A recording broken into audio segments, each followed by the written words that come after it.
Thanks for tuning in. Today we're going to show you the UberScoot 2X. This is the 2-speed model. UberScoot was formerly Evo Powerboards and they had their name changed.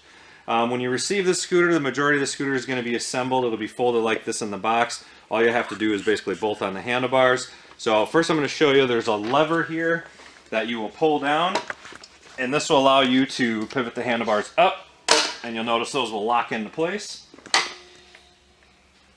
And then you will set the handlebars onto the post here, position them straight with the front wheel, and then there's simply 2 Allen bolts. So make sure you get these nice and tight so your handlebars can't spin on you. Next, let's take a look at the seat. This does come with a quick lock seat. So you will remove the finger bolt here. You'll open this up and you'll just simply slide this into the deck. Pull this back, it'll latch the front here, and then tighten down the bolt to secure. Now, of course, the seat's optional. You can stand up or have it attached. We have a front and rear brake levers. We like to adjust these, the left and right, as horizontal, and then right below that, this is actually the finger throttle, and we like to tilt this one just slightly down for riding, have these really close. Basically, you have your on and off key. Now, the way the key works is this is just a kill switch, so when the key is off, that actually shorts out the spark plug on the motor so you can't start it. So if the scooter will not fire up for you, definitely make sure you have your key on. On the left side here, we have the shifter. Now, if you take a look, we have a low and a high. Now when you push the low right now, we're going to be in first gear for when you start out. Now when you push the bottom lever in, it's going to push in hard because it has to pull stiff on the cable, and then you let go and it's actually going to click and hold, and now the indicator is going to be in the middle of the window. We never push this over to high. Even though the shifter can be shifted twice and the indicator can move over, it's really only meant to be pushed once. Now we're in second gear. When you're driving, simply push the top one. That'll release us back to first gear. Now you don't have to let off the gas to shift. You can just push and shift whenever you want. Now if you ever have a problem where you push the shifter in and it will not click and hold, sometimes the shifter can be broken and you can just replace the shifter. Sometimes the cable's too tight and maybe you can't push it all the way in to grab, so you could loosen the cable, and then over time the cable will stretch, and if it's too easy to push when you get to the middle, then you want to tighten up the cable. About adjusting the brakes. These brake calipers are a little bit different than your standard scooter. If you need to get more adjustment on the scooter, this is the lever that pulls inward when you pull the brake cable. You can simply loosen the bolt that squeezes the cable, pull the cable through a little bit more, retighten it. That'll tighten up your brake. You can also adjust on the brake levers, just like on a bicycle. You can adjust the tension of the cable there as well. Obviously, once the pads wear down, you just buy new pads and replace them. Another thing, both wheels should spin free like this, where the pads are not rubbing on the disc. This one's adjusted a little different than the standard caliper. These 2 bolts that hold it, these Allen bolts, you'll loosen those. Now you can slide the caliper in and out to make sure you center the pads around the disc so there's no friction there, and make sure the wheel spins smoothly. Now, just to fold the scooter down, just like we put it up, you'll pull this lever back. One important thing to note is make sure you have a hand on top of the handlebar when you pull this down, otherwise this can jerk down and hit you in the head. What's nice is when it locks back down, you can actually grab the handlebar post and carry this, used basically as a handle. About starting the scooter. This is a 2-stroke engine, so that means you have to mix gas with the oil. If you run straight gas, the motor will last just 10-20 minutes and then the engine's seized and you'll need to replace the motor. To mix your gas and oil, you will get a mixing container. We recommend mixing at a 32-to-1 ratio. If you look on the container here, here's how to use it. So you're going to fill the tank up with gas up to the 1100 mark, which is basically the second notch down, and then you're going to pour 2-stroke oil until it reaches the top line, and then simply shake it up, pour it into your gas tank. Now you can pre-mix a 1 to 5 gallon gas tank in your garage. Just mix 4 ounces of oil per 1 gallon of gas. That way you can just keep filling up and riding. You don't have to mix the tank each time. Now to start the scooter, make sure the key's on. Take a look here. Just like any 2-stroke motor, weed whacker, engine, chainsaw, you're going to want to push the primer bulb. So the primer bulb is underneath the carburetor. You're going to want to push this at least 6 times or until you can see all the gas flowing through the lines. If you don't do this, it's going to take forever to start because there's no fuel in the carburetor. And of course, if you can't get any gas up, make sure you have enough gas in your tank. Sometimes the gas line does not reach to the very bottom of the tank. Next, you're going to want to put the choke lever up to start the engine when it's cold, and then pull the pull start. Once you get it fired up and it's warmed up, then you're going to want to push the choke lever back down, and then you can ride. Under here is the air filter. You can just simply remove this finger screw, pull off the cover, and you have your air filter there if you ever want to check it if you're riding in dusty areas and you need to clean it. A few things about the pull start. If you're rough with these pull starts, they will break very quickly, so there are a few things to know. When you grab the pull start handle, we like to pull out slow, just like this, until it grabs the engine, and now we'll make our starting pull. If you don't do that and you just start pulling really hard, it jerks against the engine, pull start's going to break a lot quicker. Another thing, don't pull this handle out too far. Should only need to come out about a foot. If you start going further, you're going to get to the end of the rope and you're going to break in the inside off. And same thing, when you pull it out, don't ever let it slap back in like that. Don't ever let it go, because that can make the spring pop off. So just try to let it back in by hand. Now, if your engine is not running well, you give it gas, doesn't want to go, seems like it's bogging down, then you're going to want to adjust the fuel mixture screw on the engine. Now, we're going to show you this at the end of the video. We'll fire it up. We'll show you how that works and how to adjust it. And now we're going to show you how to adjust the chain and the belts. So on most scooters on the market, the rear axle can actually be adjusted forward and back to tighten the chain. On this model, the axle's solid in the back, and there's going to be this one tension bolt underneath the bottom of the scooter here, you can see. So how this works is when you tighten this bolt, it's going to pivot this arm forward, which moves the gearbox forward, hence tightening the chain. So you'll see there's also a locking nut here. So first you'll loosen the locking nut, tighten in the Allen bolt, and then tighten the locking nut back up. Now, you don't want to make the chain too tight. It should just be lightly snug. It will stretch over time. Once it stretches too much, you'll notice it'll start to eat away the teeth on your sprocket. That's definitely time to get a new chain and replace that. Next, we're going to talk about the belts. Because this is a 2-speed scooter, we have 2 belts, one belt for first gear, one belt for second gear. The rear fender just simply pops off.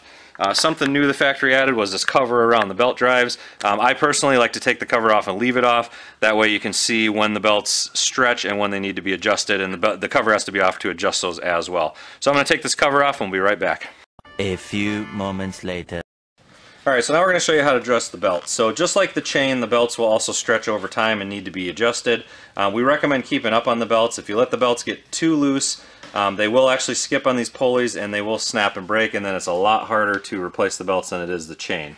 So first things first, on the left belt on the upper side of this, you'll see this little short bolt going through here. So you're going to want to loosen this bolt, and then you're going to take something like an extra tool, screwdriver, and you're going to wedge this horizontal bolt upward. And you'll see with these plastic pieces, it's going to pivot this whole top shaft up, which is going to tighten both belts. Try to keep this horizontal rod basically straight across and horizontal. If you have the left or the right up too high to twist it to try to get one belt tighter than the other, that will make things wear out, especially the bearings. So try to keep it straight. One belt will sometimes be tighter than the other. That's normal, just because you'll drive usually in second gear more than you do in first. Next, let's take a look at where the 2-speed shifter connects to the bottom. So if you look, this cable is coming from your thumb shifter on the left handlebar. The cable comes out, it's going to wrap around this black disc and then go back to a solid bolt where it's squeezed. So when you do shift into second gear, you can see this cable's going to pull this black arm. Now this black arm pushes this pressure plate into the side of some clutch pads that are on the inside of this pulley. Once those clutch pads are squeezed and held, that's actually going to make the gearbox switch over to the second speed belt, and then that's going to put you into second gear. And then of course when you release the shifter, this arm's going to bend over, takes pressure off the clutch, and it's going to go back to the first belt and have you back in first gear. Now if you ever give it gas when you're in second gear and it seems like it slips, that usually means the clutch pads in here are slipping. Either this arm is not tight enough, which you would just want to tighten this cable, or those clutch pads inside have worn down and you need to replace them. So it's always important, as this cable stretches too, when you're shifting into second gear, if this is not tight, come back and tighten that. You can see we got this bolt here you can adjust. This will tighten it. If you can't get enough adjustment, then where the end of the cable attaches, just like it does on a brake caliper, we'll loosen that bolt, pull the cable through more, and retighten it. Now, if you have any problems starting the scooter, let's take a look here. You'll see these 2 wires coming in the top of the motor. These are the kill switch wires. These actually come from the key. So sometimes this key wire can get shorted between the frame, and then of course you get no spark and you can't start it. So if you disconnect this connector, that'll actually bypass the key, then see if the scooter will fire up. If it does, then you know that the key switch or the key wire is the problem. Another thing to check is this top of the spark plug cable. Pop this off, make sure the metal end's in there, make sure it's pushed all the way down so you're getting spark. If you need to check for spark, pull this cover off, remove the spark plug, plug it back into the cap, and then just let the top of the spark plug rest on the top of the motor, then pull the pull start and you should see a spark. Of course, make sure the key's on or the kill switch wire is disconnected. If you don't see a spark, then generally the ignition coil is bad and you can replace the ignition coil, or it could be a bad plug as well. If you let the scooter sit for a long time, you may need to replace the carburetor as well, but generally the carburetor just needs to be adjusted. If you can't even get the scooter started enough to adjust the carb screw, that fuel mixture screw on the side, then we can just try to set it back to default, and then you can at least get it running, and then you can adjust it from there. So just take the screw with your, you'll need your special tool. Pac-Man tool, the new one, uses this tool, a circle with a dot in it, so you'll need to get this tool, and what you can do is turn the fuel mixture screw all the way into the right until the screw stops, and then back it out 2 3/4 of a turn, and that should be enough to get you started, and then you can adjust from there. So next we'll move this outside, we'll fire it up, and we'll show you how to adjust the fuel mixture screw. Now before we adjust the fuel mixture screw, I want to explain what we're doing, because once I fire the engine you won't be able to hear me. We'll get the motor started, warmed up, and then what we're going to do is we're going to hold the engine or the throttle wide open, and then we're going to adjust the screw. So before we do that, we always like to put this scooter in second gear. We found that the fuel mixture screw will adjust a little bit better when the engine's under a load, so we always like to put it in second gear. That'll make it a little harder to spin the wheel so we get a better adjustment. Now the idea is once it's running and it's wide open, we're going to start turning this fuel mixture screw counterclockwise, which is outward. And we want to slowly go outward until the engine's RPM starts to slow down and the engine starts to run boggy. That means we're running too rich, and that's kind of where we want to start. Once we know, we can tell that it's running boggy, then we're going to slowly turn the fuel mixture screw inward, which is going to make the engine run more lean. And the idea is to just slowly keep turning it until you reach max RPM. You don't want to go past that point, because then you'll run the engine too lean, it'll get too hot and can wreck the motor. So what I'll do is I'll do it a few times. I'll take us down to a boggy state. We'll slowly go up until we hit full RPM. And then if you go too far, then the engine will actually slow down and want to cut out too if it's too lean. So I'll do it a few times. You can kind of see right where we set it, and this is the best way to tweak it. The engine will take 3, 4 full tanks of gas to be fully broken in, so you may have to adjust it again to get top speed out of it. But here we go.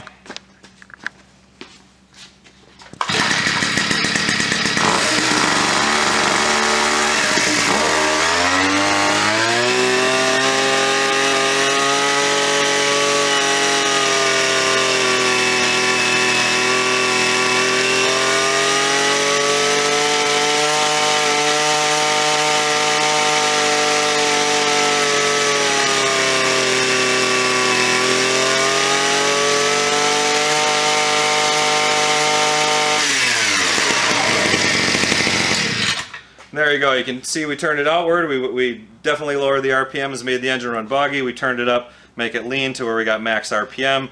You may have to play with that a few times. You may have to turn it inward a little too far to know that you're at the highest RPMs when it starts to run bad, and then go back to rich again and start over. If you got any more questions or need help, reach out to us by email or our ticket system, and we'll give you a hand. Thanks so much.